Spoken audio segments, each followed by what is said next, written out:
Et Romain l'utilisait déjà comme cheval de guerre. Il a été le cheval de nos chevaliers, le cheval des nobles. Et puis ensuite, il a failli disparaître parce qu'il n'y avait plus de noblesse, plus de chevaliers. Il a atterri dans des fermes où il a été croisé avec des chevaux lourds parce que pour le rendre plus fort, il a failli disparaître parce que les tracteurs ont failli prendre sa place aussi. D'autres races françaises ont pu survivre grâce à la boucherie. Et le frison a eu plus de chance parce que des passionnés ont récupéré les étalons et des juments et ont fait redémarrer cette race qui était en voie d'extinction.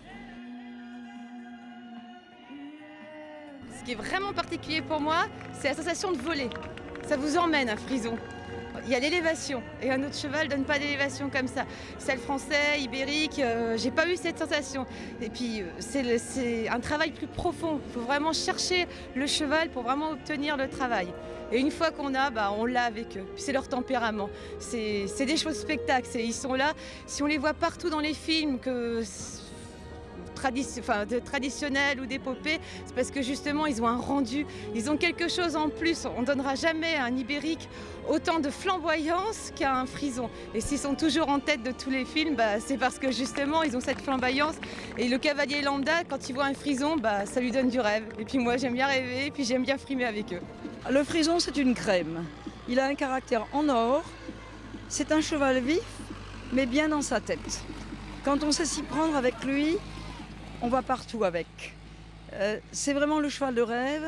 Mon mari, qui ne connaissait rien aux chevaux, m'a dit quand on a un cheval frison, on ne veut plus autre chose. Et c'est vrai. J'ai eu d'autres chevaux avant, mais quand on a un frison, on n'a pas envie de changer.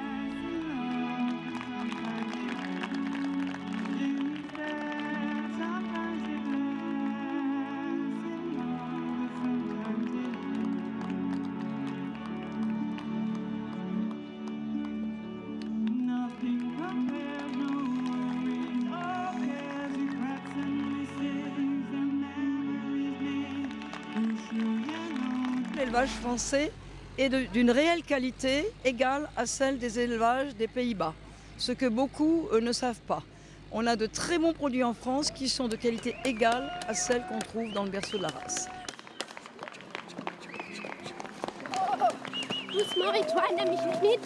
Si je peux vous donner une fourchette de prix, un poulain au sevrage, à partir de 4 000 €, on peut en avoir un. Bien sûr, on entend parler de prix bien au-delà. Et un cheval prêt à monter, allons, on va dire une moyenne de 7 à 15 000 €. Il y en a des un peu moins chers, il y en a des plus chers. C'est le prix d'autres races comparables.